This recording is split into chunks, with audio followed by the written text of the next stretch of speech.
Hello friends, welcome to GK mind game. ಪ್ರಶ್ನೆಗಳ ಸಂಪೂರ್ಣ ಮಾಹಿತಿಗಾಗಿ ವಿಡಿಯೋನ ಎಲ್ಲೂ ಸ್ಕಿಪ್ ಮಾಡದೆ ಕಂಪ್ಲೀಟ್ ಆಗಿ ನೋಡಿ. ಇವತ್ತಿನ ಪ್ರಶ್ನೆಗಳಲ್ಲಿ ಮೊದಲನೇ ಪ್ರಶ್ನೆ, ಖಾಸಗಿ ಭಾಗದ pH ಮಟ್ಟವನ್ನು ಸ್ಥಿರವಾಗಿಡಲು ಸಹಾಯ ಮಾಡುವ ಆಹಾರ ಯಾವುದು? ಆಪ್ಷನ್ಸ್ ಎ ಈರುಳ್ಳಿ, ಬಿ ಬೆಳ್ಳುಳ್ಳಿ, ಸಿ ಬಾಳೆಹಣ್ಣು, ಡಿ ಮೇಲಿನ ಎಲ್ಲವೂ.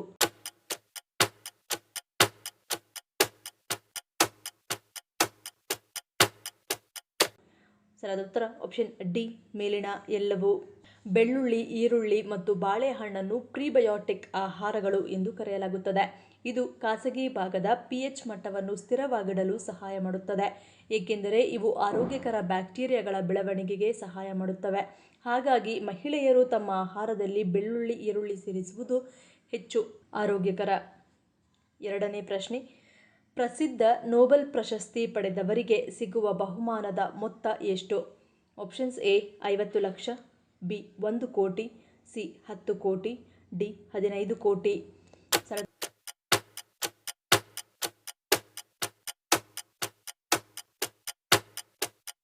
ಉತ್ತರ ಆಪ್ಷನ್ ಸಿ 10 ಕೋಟಿ. 2025ರ ನೊಬೆಲ್ ಶಾಂತಿ ಪ್ರಶಸ್ತಿಯ ನಗದು ಬಹುಮಾನವು 11 ಮಿಲಿಯನ್ ಸ್ವೀಡಿಷ್ ಕ್ರೋನರ್ ಆಗಿದೆ. ಈ ಮೊತ್ತವು ಫೌಂಡೇಶನ್ನ ಲಭ್ಯವಿರುವ ನಿಧಿಗಳ ಆಧಾರದ ಮೇಲೆ ಪ್ರತಿ ವರ್ಷ ಬದಲಾಗುತ್ತದೆ. ಪ್ರಸಕ್ತ ವರ್ಷದ ಬಹುಮಾನವು ಸುಮಾರು 1.17 ಮಿಲಿಯನ್ USD ಅಥವಾ ಭಾರತೀಯ ರೂಪಾಯಿಗಳಲ್ಲಿ 10.36 ಕೋಟಿಗಿಂತ ಹೆಚ್ಚು. ಈ ಬಹುಮಾನದ ಮೊತ್ತವನ್ನು ಗರಿಷ್ಠ 3 ವಿಜೇತರ ನಡುವೆ ವಿಭಜಿಸಲಾಗುತ್ತದೆ.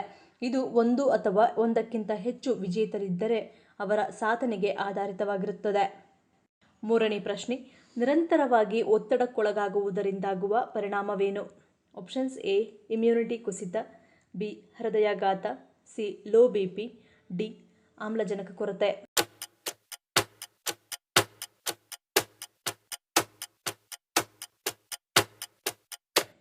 ಸರಿಯಾದ ಉತ್ತರ ಆಪ್ಷನ್ ಎ ಇಮ್ಯುನಿಟಿ ಕುಸಿತ.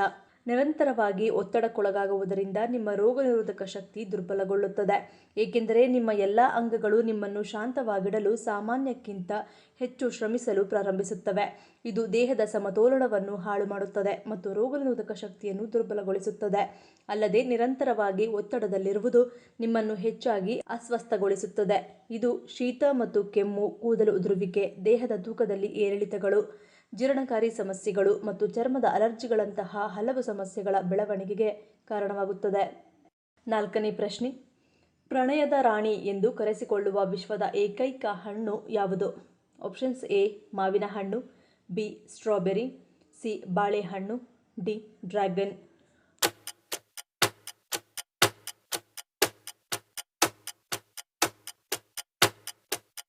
ಸರಿಯಾದ ಉತ್ತರ ಆಪ್ಷನ್ ಬಿ ಸ್ಟ್ರಾಬೆರಿ. ಸ್ಟ್ರಾಬೆರಿ ಹಣ್ಣು ಪ್ರಣಯದ ರಾಣಿ ಎಂದು ಕರೆಸಿಕೊಳ್ಳುವ ವಿಶ್ವದ ಏಕೈಕ ಹಣ್ಣು. ಪಾಶ್ಚಿಮಾತ್ಯ ದೇಶಗಳಲ್ಲಿ ಪ್ರೇಮಿಗಳು ಈ ಹಣ್ಣನ್ನು ಒಬ್ಬರಿಗೊಬ್ಬರು ಕಚ್ಚಿ ತಿನ್ನುತ್ತಾ ವಿನಿಮಯ ಮಾಡಿಕೊಂಡು ಪ್ರಣಯಕ್ಕೆ ಒಂದು ವೇದಿಕೆಯನ್ನು ಸಿದ್ಧ ಮಾಡಿಕೊಳ್ಳುತ್ತಾರೆ. ಈ ಹಣ್ಣು ಸೇವಿಸುವುದರಿಂದ ದೇಹದಲ್ಲಿ ಟೆಸ್ಟೋಸ್ಟೆರಾನ್ ಹಾರ್ಮೋನ್ ಅಥವಾ ಹಿಪ್ಪಿ ಹಾರ್ಮೋನ್ ಸೃಷ್ಟಿಯಾಗುತ್ತದೆ. ಇದು ನಮ್ಮನ್ನು ನಮ್ಮ ಸಂಗಾತಿಯತ್ತ ದೈಹಿಕವಾಗಿ ಸೆಳೆಯುವಲ್ಲಿ ಅವಳತ್ತ ಇಲ್ಲವೇ ಅವನತ್ತ ಒಂದು ಸೆಳೆಯುವ ಒಂದು ಸಂಮೋಹನಾತ್ಮಕ ಭಾವ ಹುಟ್ಟುತ್ತದೆ. ಐದನೇ ಪ್ರಶ್ನೆ, ಭಾರತದಿಂದ ಅತಿ ಹೆಚ್ಚು ತುಳಸಿ ದಳಗಳನ್ನು ಖರೀದಿ ಮಾಡುವ ರಾಷ್ಟ್ರ ಯಾವುದು? Options A Germany, B Russia, C America, D Japan.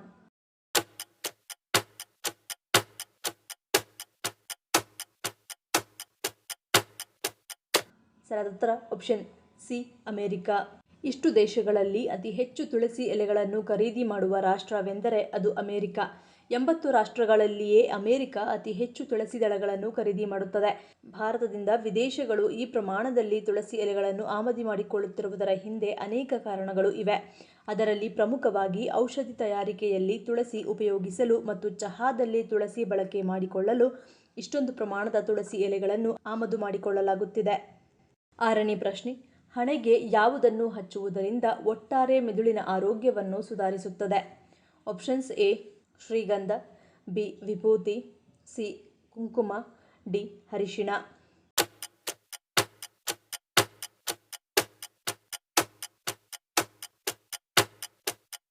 ಸರಿಯಾದ ಉತ್ತರ ಆಪ್ಷನ್ ಎ ಶ್ರೀಗಂಧ. ಶ್ರೀಗಂಧವನ್ನು ಹಚ್ಚಿದಾಗ ಮಾನಸಿಕ ಒತ್ತಡ ನಿಯಂತ್ರಣಕ್ಕೆ ಬರುತ್ತದೆ, ನಿದ್ರಾಹೀನತೆ ಸಮಸ್ಯೆ ದೂರವಾಗುತ್ತದೆ, ಏಕಾಗ್ರತೆಯನ್ನು ಹೆಚ್ಚಿಸುತ್ತದೆ ಮತ್ತು ಅದರ ಸುವಾಸನೆಯು ನರಮಂಡಲವನ್ನು ಶಾಂತಗೊಳಿಸುತ್ತದೆ. ಪ್ರಮುಖವಾಗಿ ಇದರಲ್ಲಿರುವ ಶಮನಕಾರಿ ಮತ್ತು ಉರಿಯೂತ ನಿವಾರಕ ಗುಣಗಳು ಒಟ್ಟಾರೆ ಮೆದುಳಿನ ಆರೋಗ್ಯವನ್ನು ಸುಧಾರಿಸುತ್ತದೆ. 7ನೇ ಪ್ರಶ್ನೆ, ಆಹಾರ ಸೇವನೆ ಅತಿಯಾಗುವುದರಿಂದ ಯಾವ ಕಾಯಿಲೆ ಬರುತ್ತದೆ? Options A BP, B sugar, C ಹೃದ್ರೋಗ, ಡಿ ಮೇಲಿನ ಎಲ್ಲವೂ.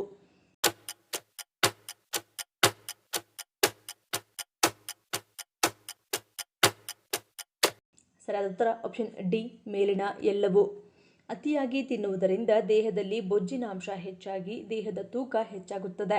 ನಾವು ಅಗತ್ಯಕ್ಕಿಂತ ಹೆಚ್ಚಿನ ಕ್ಯಾಲೋರಿಗಳನ್ನು ಸೇವಿಸಿದಾಗ ದೇಹವು ಅವುಗಳನ್ನು ಕೊಬ್ಬಿನ ರೂಪದಲ್ಲಿ ಸಂಗ್ರಹಿಸಲು ಪ್ರಾರಂಭಿಸುತ್ತದೆ. ಕೊನೆಗೆ ಇದೇ ಕಾರಣದಿಂದಾಗಿ ಹೊಟ್ಟೆ, ತೊಡೆ ಮತ್ತು ಸೊಂಟದ ಭಾಗದಲ್ಲಿ ಕೊಬ್ಬು ಹೆಚ್ಚಾಗಲು ಪ್ರಾರಂಭಿಸುತ್ತದೆ. ಇದರಿಂದಾಗಿ ಮುಂದಿನ ದಿನಗಳಲ್ಲಿ ಬಹಳ ಬೇಗನೆ ಬೊಜ್ಜು ಸಮಸ್ಯೆ ಕಾಣಿಸಿಕೊಳ್ಳುವುದರ ಜೊತೆಗೆ ಅಧಿಕ ರಕ್ತದೊತ್ತಡ, ಮಧುಮೇಹ ಮತ್ತು ಹೃದ್ರೋಗದ ಅಪಾಯ ಕೂಡ ಹೆಚ್ಚಾಗುವ ಸಾಧ್ಯತೆ ಹೆಚ್ಚಿರುತ್ತದೆ.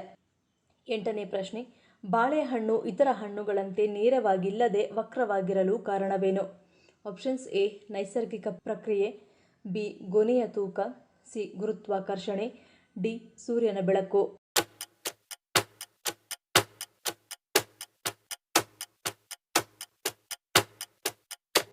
ಸರಿಯಾದ ಉತ್ತರ ಆಪ್ಷನ್ ಡಿ ಸೂರ್ಯನ ಬೆಳಕು. ಮೊದಲು ಬಾಳೆಹಣ್ಣು ನೆಲದ ಕಡೆಯಿಂದ ಬೆಳೆಯಲು ಆರಂಭವಾಗುತ್ತದೆ. ಕೆಲವು ದಿನಗಳ ನಂತರ ಬಾಳೆಹಣ್ಣುಗಳು ಬೆಳೆದಂತೆ ನಿಧಾನವಾಗಿ ಬಾಗಲು ಪ್ರಾರಂಭವಾಗುತ್ತದೆ. ಇತರ ಮರಗಳು ಅಥವಾ ಹಣ್ಣುಗಳಂತೆ ಬಾಳೆ ಎಲೆಗಳು ಮತ್ತು ಹಣ್ಣುಗಳು ಗುರುತ್ವಾಕರ್ಷಣೆಯಿಂದಾಗಿ ಕೆಳಗೆ ನೇತಾಡುತ್ತವೆ. ಆದರೆ ಬಾಳೆಹಣ್ಣು ಬೆಳೆದಂತೆ ಅದು ಸೂರ್ಯನ ಬೆಳಕಿನ ಕಡೆಗೆ ಬೆಳೆಯಲು ಪ್ರಾರಂಭಿಸುತ್ತದೆ. ಇದರಿಂದಾಗಿ ಬಾಳೆಹಣ್ಣಿನ ಆಕಾರವು ವಕ್ರವಾಗುತ್ತದೆ. 9ನೇ ಪ್ರಶ್ನೆ, ಬಾಯಿ ತೆರೆದು ಮಲಗುವುದರಿಂದ ಯಾವ ಕಾಯಿಲೆ ಬರುವ ಸಂಭವವಿರುತ್ತದೆ? ಆಪ್ಷನ್ಸ್ ಎ ಹೃದಯಾಘಾತ, ಬಿ ಹಲ್ಲಿನ ಕೊಳೆತ, ಸಿ ಶ್ವಾಸಕೋಶ ಸೋಂಕು, ಡಿ ಕ್ಯಾನ್ಸರ್.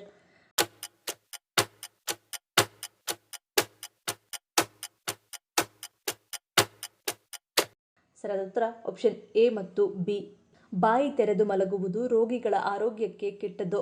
ಇದು ಮೌಖಿಕ ಆರೋಗ್ಯ ಮತ್ತು ಒಟ್ಟಾರೆ ದೈಹಿಕ ಆರೋಗ್ಯ ಎರಡನ್ನೂ ಋಣಾತ್ಮಕವಾಗಿ ಪರಿಣಾಮ ಬೀರುತ್ತದೆ. ಬಾಯಿಯ ಉಸಿರಾಟದ ಪ್ರತಿಕೂಲ ಪರಿಣಾಮಗಳು ಕುಳಿಗಳಿಂದ ಹಿಡಿದು ಹೃದ್ರೋಗದವರೆಗೆ ಎಲ್ಲದಕ್ಕೂ ಕಾರಣವಾಗಬಹುದು. ರೋಗಿಗಳು ತಮ್ಮ ಬಾಯಿಯ ಮೂಲಕ ಉಸಿರಾಡಿದಾಗ ಅದು ಬಾಯಿಯಲ್ಲಿ ಲಾಲಾರಸವನ್ನು ಒಣಗಿಸುತ್ತದೆ. ಬಾಯಿಯ ಆರೋಗ್ಯಕ್ಕೆ ಲಾಲಾರಸ ಅತ್ಯಗತ್ಯ. ಇದು ಹಲ್ಲಿನ ಕೊಳೆತವನ್ನು ಹಿಮ್ಮೆಟ್ಟಿಸಲು ಸಹಾಯ ಮಾಡುವ ಖನಿಜಗಳನ್ನು ಹೊಂದಿರುತ್ತದೆ ಮತ್ತು ಇದು ಕುಹರವನ್ನು ಉಂಟುಮಾಡುವ ಬ್ಯಾಕ್ಟೀರಿಯಾವನ್ನು ಎದುರಿಸಲು ಸಹಾಯ ಮಾಡುತ್ತದೆ. 10ನೇ ಪ್ರಶ್ನೆ, ಭಾರತದ ಯಾವ ರಾಜ್ಯವನ್ನು ನದಿಗಳ ತವರುಮನೆ ಎಂದು ಕರೆಯಲಾಗುತ್ತದೆ? Options A Jammu Kashmir, B Madhya Pradesh, C Himachal Pradesh, D Uttarakhand.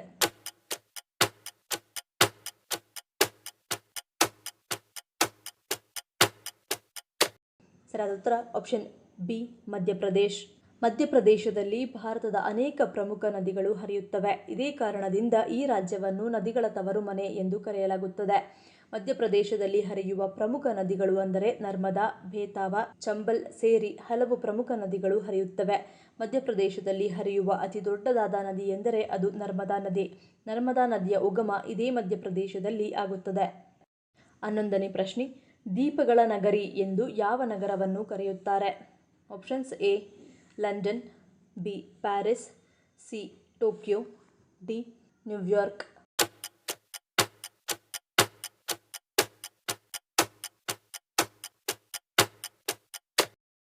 ಸರಿಯಾದ ಉತ್ತರ ಆಪ್ಷನ್ ಬಿ ಪ್ಯಾರಿಸ್. 1820ರ ದಶಕದ ಆರಂಭದ ವೇಳೆಗೆ 50,000ಕ್ಕೂ ಹೆಚ್ಚು ಗ್ಯಾಸ್ ದೀಪಗಳು ಅದರ ಬೀದಿಗಳನ್ನು ಬೆಳಗಿಸಿದವು. ಇದು ರಾತ್ರಿಯಲ್ಲಿ ಅದನ್ನು ಸುರಕ್ಷಿತ ಮತ್ತು ಹೆಚ್ಚು ರೋಮಾಂಚಕವಾಗಿಸಿತು. ಪ್ಯಾರಿಸ್ ಯುರೋಪ್ನಲ್ಲಿ ಗ್ಯಾಸ್ ಬೀದಿ ದೀಪಗಳನ್ನು ಬಳಸಿದ ಮೊದಲ ಪ್ರಮುಖ ನಗರಗಳಲ್ಲಿ ಒಂದಾಗಿತ್ತು ಮತ್ತು ಜ್ಞಾನೋದಯ ಯುಗವನ್ನು ಜ್ಞಾನ, ಸಂಸ್ಕೃತಿ ಮತ್ತು ಕತ್ತಲೆಯ ಜಾಗತಿಕ ಕೇಂದ್ರವಾಗಿ ಮುನ್ನಡೆಸಿದ್ದಕ್ಕಾಗಿ ಇದನ್ನು ದೀಪಗಳ ನಗರ ಎಂದು ಕರೆಯಲಾಗುತ್ತದೆ. ಈ ಪ್ರಶ್ನೆಗಳಲ್ಲಿ ನೀವು ಎಷ್ಟು ಪ್ರಶ್ನೆಗಳಿಗೆ ಸರಿ ಉತ್ತರವನ್ನು ಕೊಟ್ಟರಿ ಅನ್ನೋದನ್ನು ಕಮೆಂಟ್ ಮಾಡಿ ತಿಳಿಸಿ. ಈ ವಿಡಿಯೋ ನಿಮಗೆ ಇಷ್ಟ ಆಗಿದ್ರೆ ಮರಿದೇ ಲೈಕ್ ಮಾಡಿ, ಶೇರ್ ಮಾಡಿ, ಸಬ್ಸ್ಕ್ರೈಬ್ ಮಾಡಿ. ನನ್ನ ಚಾನಲ್ನ ಇನ್ನೂ ಸಬ್ಸ್ಕ್ರೈಬ್ ಮಾಡಿದೆ ಹಾಗೆ ವಿಡಿಯೋಸ್ ನೋಡ್ತಿದ್ರೆ ಪ್ಲೀಸ್ ಸಬ್ಸ್ಕ್ರೈಬ್ ಮಾಡಿ, ಸಪೋರ್ಟ್ ಮಾಡಿ. ಮತ್ತೊಂದು ಇಂಟ್ರೆಸ್ಟಿಂಗ್ ವಿಡಿಯೋದೊಂದಿಗೆ ಸಿಗ್ತೀನಿ. Until love you all, take care.